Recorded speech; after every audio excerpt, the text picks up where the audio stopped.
룻기 사사들이 치리하던 때 권위가 부재하고 리더십의 결여로 인해서 혼란하고 어지럽고 혼란한 시대였다. 이런 시대에 각자 도생이라는 생존의 욕망으로 최소한의 사람에 대한 존중을 부정하게 됩니다. 왜냐하면 살아야 되잖아요. 누구만 살면 돼요. 나만 살면 돼요. 그러니까 얼마나 삶이 불안하고 두렵습니까? 이런 암울한 배경으로 룻기가 시작하는데 설상가상으로 고대의 가장 큰 재앙으로 알려져 있는 흉년이 들고 갑니다. 삶이 피폐해지니까 이게 유다 베들레헴 에브라 출신 엘리멜렉이 아내와 두 아들을 이끌고 생존을 위해서 모압 땅으로 이주를 합니다. 그리고 엘리멜렉이 죽어요. 그의 아내인 나오미와 두 아들이 남게 됩니다. 그래도 살아보겠다고 나오미가 모압 여인을 며느리로 들이게 됩니다. 하지만 청천벽력과 같은 일이 발생합니다. 두 아들이 자녀가 없이 죽고 말았습니다. 불안과 두려움에서 벗어나고자 찾아온 모압이지만 더 큰 시련이 나오미에게 찾아왔고 남겨진 이 나오미의 인생 남의 손에 달리고 말았습니다. 그렇다면 이렇게 남겨진 인생 누구에게 맡겨야 될까? 나오미는 베들레헴의 흉년이 끝났다라는 소식을 들었는데 이 소식을 신앙적으로 이렇게 해석합니다. 하나님께서 자기 백성을 돌보신다. 하나님께서 자기 백성을 돌보신다. 그래서 생존을 위해서 다시 고향 땅으로 귀향을 결심합니다. 이 길에 모압 여인 두 며느리 오르바와 룻이 함께합니다. 하지만 이 두 며느리에게는 귀향길이 아니라 이주를 위한 길이죠. 이주를 위한 길.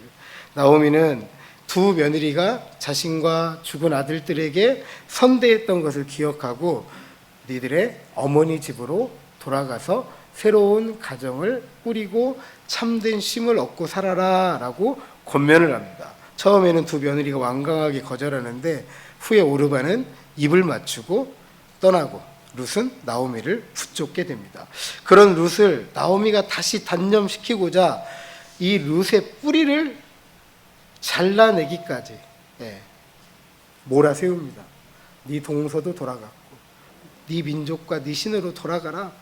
그런데 룻은 민족과 자신의 이 신, 이 뿌리까지를 잘라내면서까지 나오미를 좇겠다라는 죽음에 이르는 맹세를 통해서 자신의 결심을 선언합니다. 그 이유는 딱 한 가지입니다. 룻 자신이 귀향으로 돌아가는 것이 어머니 나오미를 버리는 것이기 때문입니다. 그래서 어머니 나오미가 버려지지 않기 위해서 자신의 뿌리, 민족과 신까지 버리기로 한 것입니다. 아무것도 할 수 없는 나오미는 룻의 말릴 수 없는 결심을 듣고 함께 베들레헴으로 향했고 그리고 마침내 자기 백성을 돌보시는 하나님께서 양식을 주시는 베들레헴에 도착하게 됩니다. 최소한의 사람에 대한 존중을 부정하며 살아가는 이 시대, 우리 시대에 나를 내어주면서까지 너를 살리는 이런 자발적 충성, 그것으로 너와 나를 함께 묶는 연대, 이 룻은 우리에게 강력한 도전이지 않을 수가 없습니다. 오늘 본문은 자기 백성을 돌보신 하나님께서 양식을 주신 베들레헴에 남편과 두 아들을 잃은 나오미와 모압 여인 룻이 함께 도착한 일로 시작을 합니다. 이들이 도착하자 온 성읍이 그들로 말미암아 떠들었다라고 합니다. 이어지는 이르다라는 동사가 여성 복수형이에요. 그러니까 온 성읍은 누구를 말하냐면 베들레헴에 있는 모든 여인들입니다. 모든 여인들. 나오미와 룻 때문에 떠들어댄 사람들, 베들레헴 사람 모두가 아니라 베들레헴 여인들입니다. 그럼에도 불구하고 온 성읍을 대표하는 이 베들레헴 여인들의 반응은 남편과 두 아들을 잃은 나오미가 며느리 모압 여인 룻을 보았다고 한다면 상식적인 수준에서 누구나 똑같이 이런 반응을 보였을 것이다 라고 말을 해주는 거예요. 그렇다면 상식적인 선에서 집약된 베들레헴 사람들은 어떤 반응을 보였느냐? 19절 하반절에 이렇게 기록합니다. 이가 나오미냐? 라고 물어봐요. 이가 나옴이냐? 여러분 이 문장이 어떻게 들리세요? 이가 나옴이냐? 나오미를 알아보고 기뻐서 반가운 나머지 하는 말일까요? 그렇지 않으면 충격적일 만큼 알아볼 수 없을 정도로 변한 나오미의 모습을 보고 말하는 것일까요? 이것을 알려면 떠들다라고 번역된 히브리어의 의미를 좀 살펴봐야 돼요. 떠들다라고 번역된 이 히브리어는 구약에서 6번 사용이 됩니다. 용례로 보면 탄식의 소리 또는 기쁨의 환호 등 이렇게 쓰입니다. 그렇다면 베들레헴 여인들이 나오미를 보고 놀라서 기뻐하는 소리일 가능성도 있고, 몰골이 너무 알아보지 못할 만큼 변한 모습 때문에 탄식하는 소리일 수도 있습니다. 그런데 우리가 읽은 본문의 문맥을 보면 나오미가 자신을 나를 나오미라 부르지 말고 나를 마라라 부르라 하는 것을 보면 나오미를 알아보고 이 베들레헴 사람들이 기뻐한 나머지 이가 나오미야 이렇게 지금 말을 하는 거예요. 반가워서 기뻐하는데 나오미는 나 하나도 안 반갑거든, 나는 너무 힘들거든, 지금 그 얘기하는 거예요. 그래서 이들이 나오미를 보고 반가운 마음으로 보인 반응은 바로 이가 나오미냐? 라는 것입니다. 이 구절은 이렇게 읽을 수 있어요. 정말로 나오미구나, 이렇게 읽을 수가 있는 거죠. 또는 이는 나오미야 라고 이렇게 읽을 수 있습니다. 그렇다면 베들레헴 여인들은 나오미를 알아보고 반가워서 이게 누구야? 나오미네. 나오미 아닌가? 나오미 맞네. 이 정도로 이해를 해볼 수가 있습니다. 자, 서로를 한번 바라보면서 한번 해보시죠. 나오미야? 나오미 맞네. 한번 해보시죠. 시작. 전혀 느낌이 안 사는데요.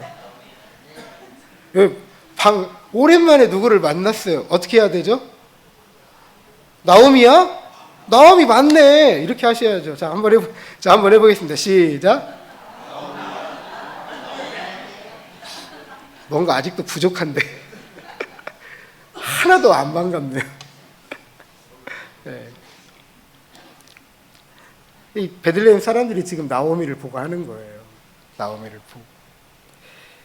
이처럼 베들레헴 여인들이 나오미를 알아보고 반가워서 하는 이야기인데 서로를 바라보면서 떠드는 소리예요. 나오미야, 나오미 맞네, 나오미 맞아, 나오미야. 이게 지금 여러 사람들이 함께 떠들어대고 있는 거예요. 이에 나오미가 대답합니다. 상당히 격정적으로 얘기를 해요. 20절, 21절 앞서 읽어봤지만 같이 한 번 더 읽어보도록 하겠습니다. 굉장히 중요한 구절이에요. 20절, 21절 시작. 나오미가 그들에게 이르되 나를 나오미라 부르지 말고 나를 심히 괴롭게 하셨음이니라. 내가 풍족하게 나갔더니 여호와께서 내게 비어 돌아오게 하셨느니라.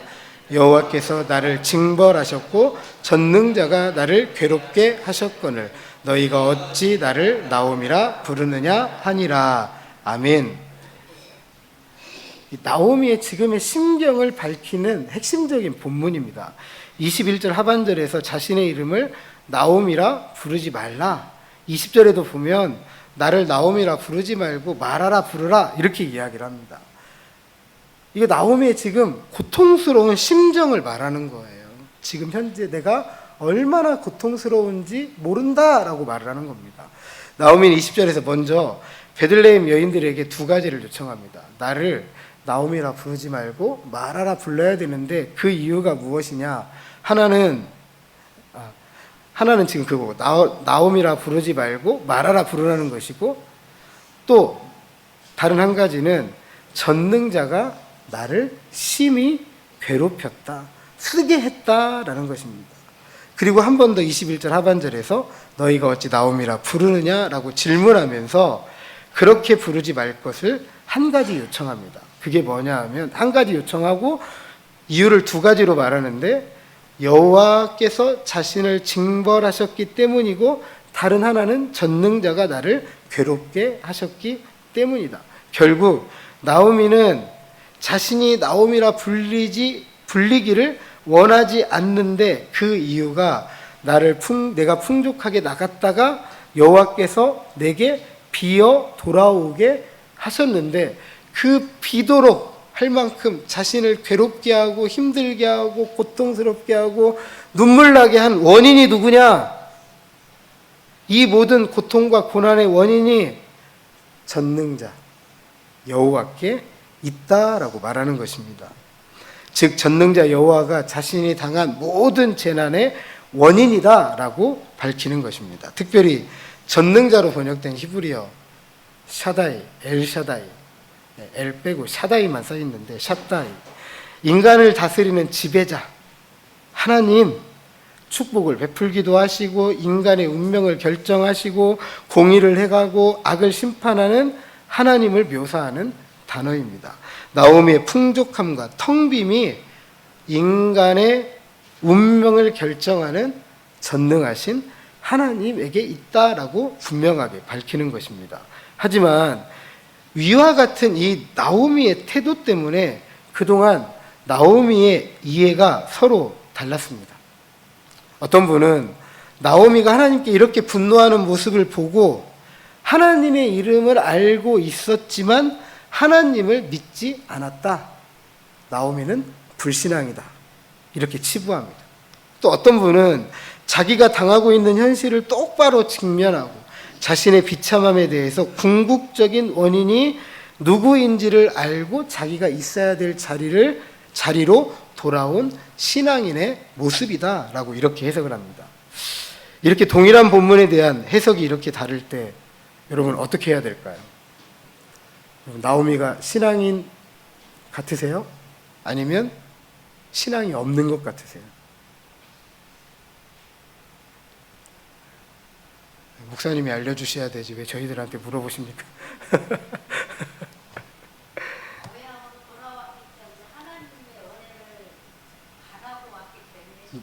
신앙인이다. 네.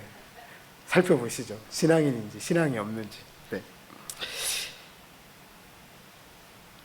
이런 상황이 생기면 대부분의 성도들이 자신이 좋아하는 설교자를 그냥 따라갑니다. 맹목적으로. 내가 좋아하니까, 좋아하다 보니까 신뢰하니까 이 목사님이 하시는 이야기는 다 맞아 이렇게 생각할 때가 좀 많습니다. 그렇지 않으면 양비론이에요.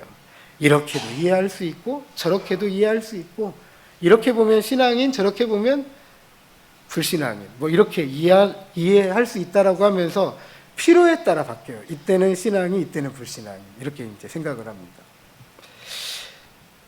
성경 해석의 전제는 성경의 해답이 있다는 겁니다.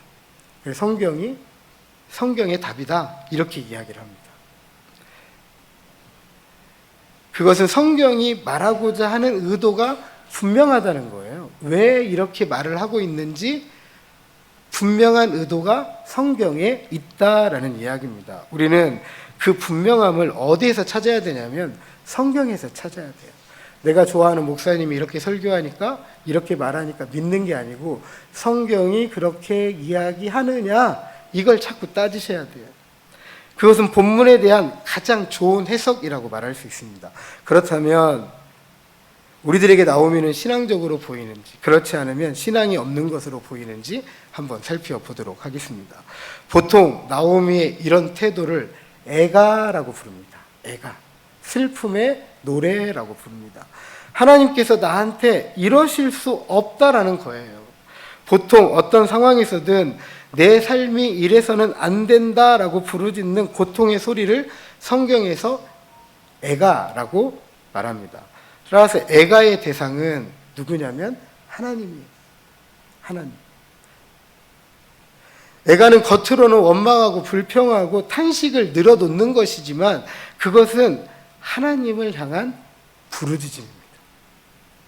다른 말로 자신의 삶에 문제가 있어서 탄식하며 하나님의 도움을 구하는 거예요. 따라서 나오미가 신앙이 없다라고 말하는 것은 너무 섣부른 결론입니다. 오히려 우리가 이런 나오미를 이해할 때 신앙인이냐 신앙인이 아니냐를 따질 것이 아니라 나오미가 처한 형편을 우리가 좀 이해하려고 노력해야 되죠. 나오미의 형편을 이해하지 않고 너 신앙 없어 이렇게 말하면 안 된다는 거죠. 나오미라 부르지 말라고 한 이유 사력 있게 생각해 보면 여러분 충분히 이해가 갑니다. 나오미는 이름이 즐겁다라는 거예요. 나는 즐거운 사람이다라는 겁니다. 그런데 지금 나오미의 형편이 즐거워요? 걸맞지 않아요, 이름이. 너무나 힘들고 너무나 괴롭고 너무나 쓴데 나오미 들을 때마다 나는 하나도 안 즐거운데 나는 나오미가 아닌데 왜 나한테 나오미라고 하지? 이거 부정하고 싶잖아요.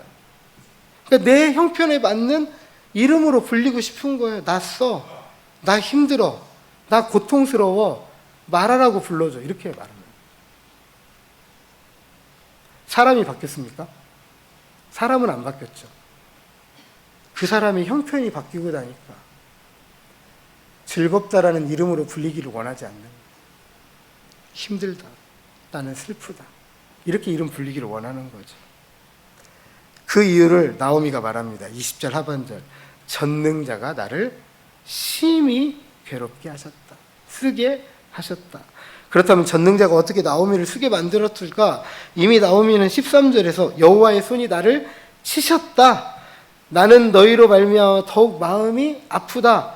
여호와 하나님께서 내 삶을 치셨기 때문에 내 마음이 너무 아프다라고 이야기를 합니다.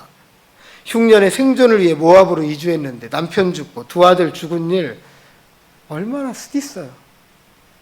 얼마나 쓰딨습니까? 그래서 자신의 이름이 나오미로 불리기를 원하지 않고 마라라 불리기를 원할 만큼 상처 입은 심령입니다. 이런 상처 입은 심령이 하나님에 대한 원말과 불평이 불신앙 때문이라고 말하는 것은 너무나 가혹해요. 욥기 27장 2절에 보면 나의 영혼을 괴롭게 하신 전능자의 사심을 두고 맹세한다라고 했습니다. 누구의 영혼을 괴롭게 했대요? 욥의 영혼을 누가 괴롭게 했대요? 전능자가 괴롭게 했대요. 전능자가 자신의 영혼을 쓰게 만들었다라고 욥도 탄식합니다. 근데 우리 욥을 불신앙이라고 이야기하나요? 그죠? 근데 왜 룻에게는 불신앙이라고 이야기할까요? 이런 관점에서 나오미의 고난은 누구의 고난과 같냐? 욥의 고난과 같은 것입니다. 고난의 이유를 알지는 못해요. 나오미도 모르잖아요. 왜 기근이 들었는지, 흉년이 들었는지 몰라요. 모압 땅에 가서 남편이 죽었는데 왜 죽었는지 몰라요. 물론 아파서 죽을 수도 있고 갑작스럽게 죽을 수도 있어요. 그런데 그것이 뭐 죄 때문이다 이렇게 말할 수 없는 거잖아요. 두 아들이 죽었습니다. 그런데 한 가지는 알겠어요. 이 모든 일이 전능자 하나님께로부터 비롯되었다라는 것이에요. 왜냐하면 전능하신 하나님은 앞서 말씀드렸던 것처럼 인간의 운명을 결정하시는 분이기 때문에 그래요.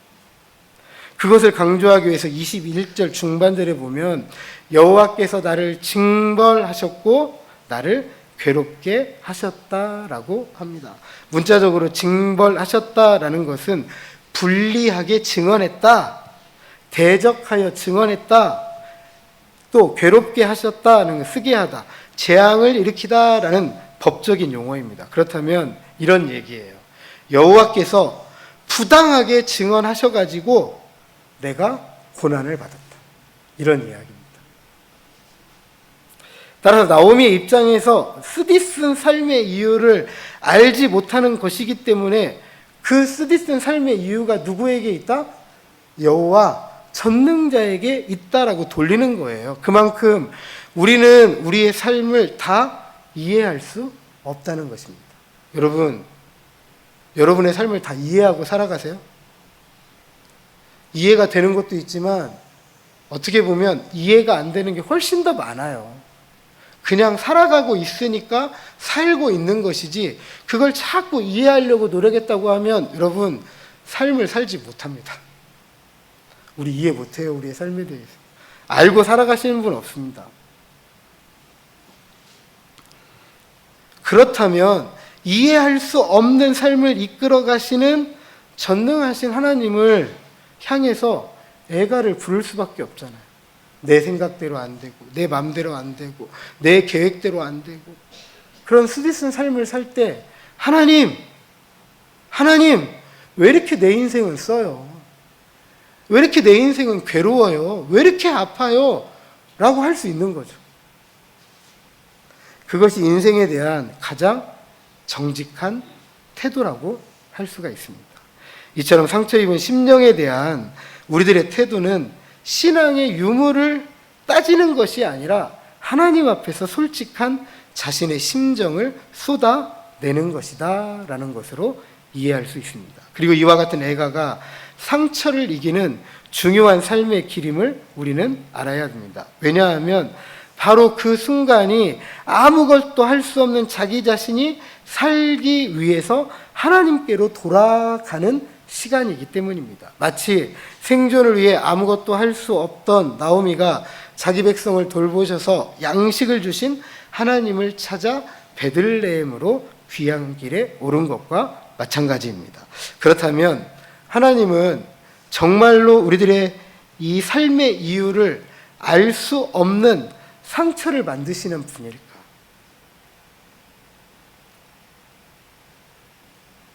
하나님 우리의 삶에 생채기를 내시는 분일까? 라고 묻는 겁니다. 근데 22절 보면 하나님은 그렇지 않은 분이다 라는 것을 알 수 있습니다. 왜냐하면 하나님은 자기 백성을 돌보시며 양식을 주시는 하나님이고, 생존을 위해 양식을 주신 하나님을 찾은 나오미가 때마침 어느 시기에 도착하죠? 베들레헴에 보리, 추수 시작할 때에 베들레헴에 도착했기 때문입니다. 그리고 나오미는 버려진 인생이 아니죠. 자신은 쓰디쓴 인생, 괴로운 인생, 홀로 남은 인생이라고 생각할 거예요. 그런데 버려지지 않았습니다. 나오미가 홀로 귀향길에 오르면 버려진 인생으로 살아갈 것을 알았던 룻이 자신의 민족과 신을 버리고 그 어머니와 함께 하기로 했기 때문입니다. 룻은 오르바처럼 고향으로 돌아가지 않고 나오미를 붙쫓았습니다.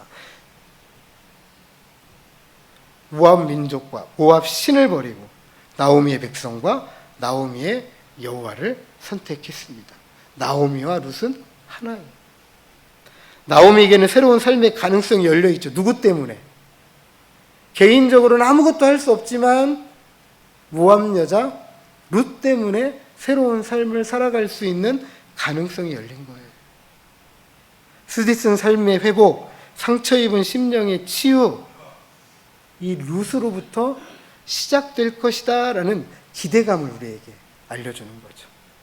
사랑하는 성도 여러분, 일반적으로 모든 사람들은 이해가 되지 않는 삶을 이해하기 위해서 나름대로 그 삶을 해석합니다. 그리고 그 해석을 바탕으로 이해되지 않는 삶을 이해하며 살아가요. 그런데 사람들이 가지고 있는 그 해석은 모든 삶에 적용되지 않아요. 내가 내 삶에 이해되는 방식으로 이렇게 해석하며 살아가는데 그 이해가 다른 사람들에게는 적용이 되지 않아요. 그리고 개인에게도 어떤 때에는 적용이 되지 않을 때가 있어요. 그때 어떻게 하죠? 대부분의 사람들이 나는 내가 맞다라고 했는데 틀린 일이 생겼을 때 어떻게 하죠? 내가 부족하다고 인정하던가요? 어떻게 하죠? 억지 부리죠. 맞도록 그렇게 만들려고 노력을 해요. 맞도록. 억지로 짜 맞추면서까지 다른 사람에게 그게 맞다라고 우기면서까지 주변 사람들에게 강요합니다. 이런 내용이 넷플릭스에 지옥이라는 시리즈에 나옵니다. 지옥이라는 시리즈. 지옥의 사자가 등장을 합니다. 반기독교적이라고 많은 사람들이 이야기를 하는데 그걸 이야기하고자 하는 게 아니에요. 드라마 내용이. 지옥의 사자가 등장해요. 지옥의 사자가 등장해가지고 고지를 해요. 너는 몇 년 후에 몇 월, 며칠, 몇 시, 몇 분에 죽는다까지 고지를 딱 해줘요. 고지를 해줘요. 그래서 사람들이 죽어가요. 그래서 어떤 사람이 왜 사람들이 죽어가지 하면서 이유를 찾아요. 그 이유를 뭐라고 찾냐면 죄에서 찾습니다. 이 사람은 이런 죄 졌기 때문에 신의 고지를 받고 죽는 것. 저 사람은 저렇기 때문에 신의 고지를 받고 죽는다. 그런데 충격적인 사건이 벌어집니다. 뭐냐 하면 이제 갓 태어난 아기에게 신의 고지가 와요. 지옥의 사자의 고지가 와요. 이 아이가 여러분 이걸 참 기독교적으로 이해하려고 하지 마세요. 아이도 죄가 없다 이런 얘기가 아니고 그 내용이 그래요. 사람들이 죄라고 말할 때 이 사람이 살면서 지은 죄를 죄라고 이야기하는데 이 아이는 이제 태어났어요. 살았어요? 못 살았어요? 살았어요? 못 살았어요? 못 살았잖아요. 그런데 바로 죽어요.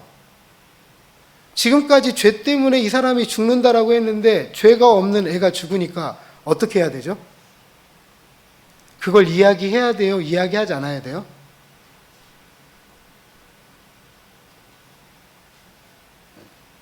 저는 질문했는데 대답을 안 하세요. 진짜. 이걸 숨겨요. 왜 숨기느냐? 지금까지 죄 때문에 죽었다고 이야기하는데 이걸 이야기하면 지금까지 했던 얘기가 싹 거짓말이 되는 거예요. 숨겨요. 그래서 새로운 사이비 종교가 하나 생깁니다. 사이비 종교가. 이것 때문에 1편은 이런 내용이고 2편은 이런 사회적인 혼란을 이 새로운 사이비, 이 사이비를 대항하는 또 다른 사이비, 이걸 사회적인 혼란을 안정시키기 위해서 정부가 끼어가지고 하는데 결국 얘기는 그거예요.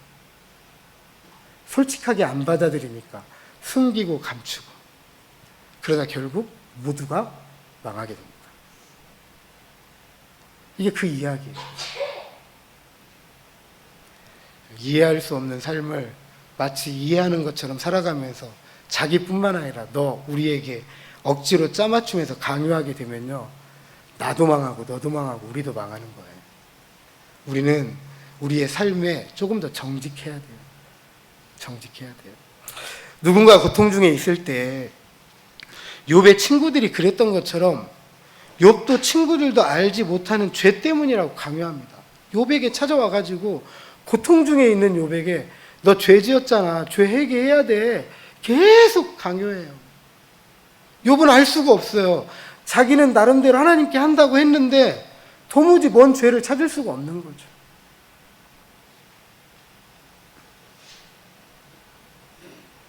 또한 알 수는 없지만 고통 중에 있을 때 신앙이 있다고 한다면 슬퍼하지 말아야 된다.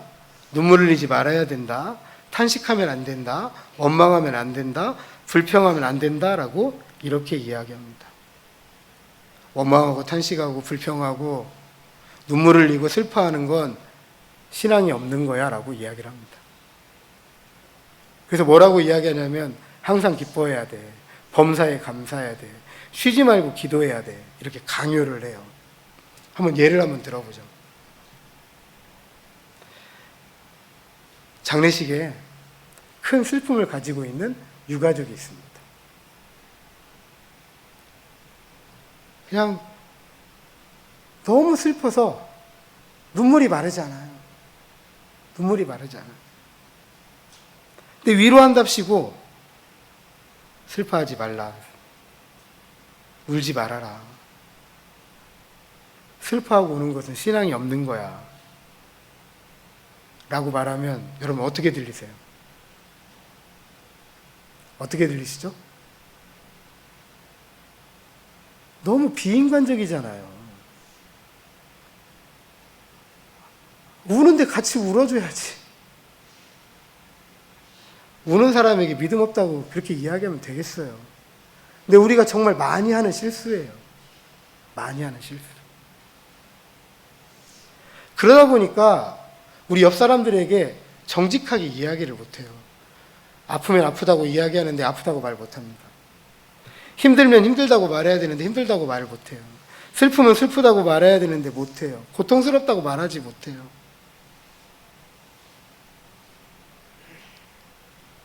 이거 칭찬해야 돼요?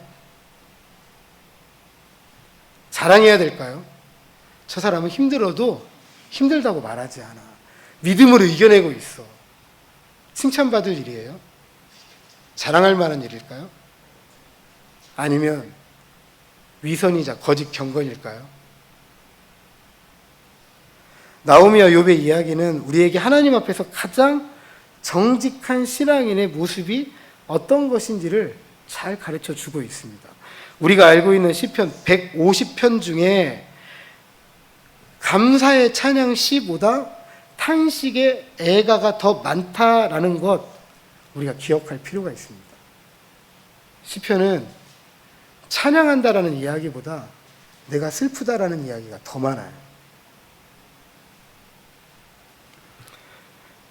월터 브루그만이라는 분이 이런 이야기합니다. 애가는 교회가 잃어버린 고귀한 영적 자산이다 라고 합니다. 문제가 없는 척, 경건한 척 하지 마시고 솔직하고 정직하게 하나님께 나아가서 상처 입은 심령의 고통을 부르짖어야 되는 거예요. 이 부르짖음에 하나님은 자발적인 충성, 헤세드로 응답하시는 분이십니다. 그리고 그것이 새로운 삶의 가능성을 열어가는 기회의 자리가 되는 것입니다. 따라서 애가는 불신앙이 아니에요. 오히려 아무것도 할 수 없는 우리가 하나님의 도움을 구하는 신실한 외침입니다. 그래서 예수님은 이렇게 우리에게 가르칩니다. 애통하는 자는 복이 있나니 저희가 위로를 받을 것입니다. 우리는 상처 입은 심령을 대할 때 그 이유를 밝히는 사람이 되어서는 안 돼요. 그 상처가 신앙 때문인지 신앙이 없는 것 때문인지 뭐인지 이렇게 말해서는 안 된다는 거예요. 실컷 아파하고 울 수 있도록 시간을 주어야 돼요. 슬퍼하는 것만이 슬픔에서 우리를 건져낼 수 있다라고 월터 스토프가 이야기를 합니다. 그리고 우리는 같이 아파하고 같이 울어야 합니다. 상처 입은 심령에게 내가 함께하고 있다라는 사실만으로도 충분해요. 언젠가 자살 유가족 포럼에 좀 참여한 적이 있습니다. 자살 유가족이 직접 나와가지고 자신의 그 고통을 이야기를 하셨어요. 근데 한 분이 이런 얘기를 했습니다.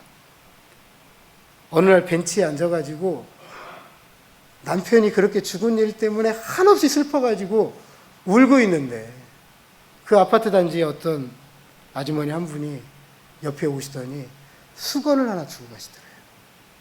수건을 하나. 아무 이야기도 하지 않고. 근데 그분이 그렇게 이야기해요. 그 수건 건네주신 분이 자기에게 가장 큰 위로가 되었다. 이런 얘기예요.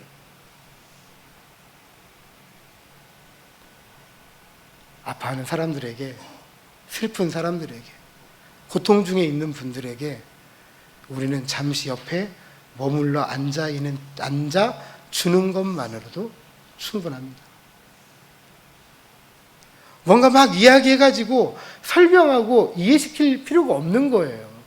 이분이 그걸 몰라서 그러는 게 아니에요. 신앙인들이 하나님을 몰라서 그러는 거 아니에요. 아는데 내 머릿속으로는 너무 이해가 안 되는 거예요, 이 상황이. 그래서 하나님께 기도하는 거예요. 울부짖는 거예요. 탄식하는 거예요. 슬픔의 노래를 부르는 거예요. 참으로 우리는 최소한의 사람에 대한 존중을 부정하는 불안하고 두려운 시절을 살아가고 있습니다. 그러다 보니까 너를 믿지 못해요. 너를 믿지 못해요. 이 혼잡한 전국에 여러분 말 한마디 잘못하면 큰일 납니다. 제가 치과를 갔는데 이 치과에 리모컨이 없어요. TV를 틀어놨는데 뭐 예능 방송 이런 것만 틀어놨어요. 그래서 리모컨이 어디 있느냐 그랬더니 저한테 물어보더니 뉴스 보시려고 하시냐고. 네 그렇습니다 그랬더니 저희 병원에서는 뉴스를 보지 않습니다. 왜요? 그랬더니 뉴스 보다가 싸웠대요. 이게 싸울 일이에요 지금. 나라를 걱정하고 있는 마음이 커야지 이게 지금 서로 싸울 일이냐고요. 그러니까 말을 못해요. 자기의 마음속에 있는 이야기를 못해요. 믿을 수가 없어요. 내가 이 얘기를 하고 상대방으로부터 어떤 이야기를 들어야 될지 모르기 때문에. 그러니까 삶이 더 공허해지는 거예요. 때로는 누군가를 의지하고 내 속에 있는 이야기를 함께 나누면서 뭔가 삶을 생각해 볼 수 있는 이런 심적인 여유를 가져야 되는데 이런 여유가 없어요. 그냥 나만 살면 돼. 어떻게든 나만 살면 돼.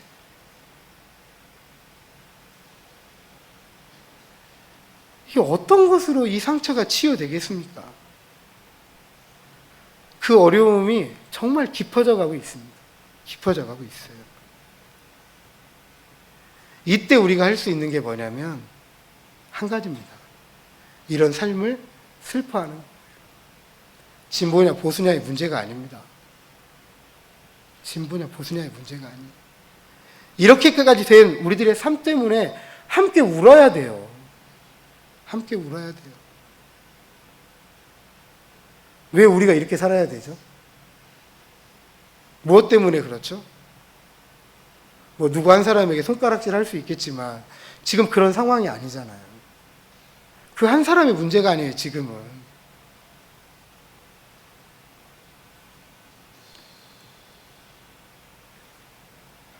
아픔을 알고 같이 우는 사람이 함께 모여야 돼요.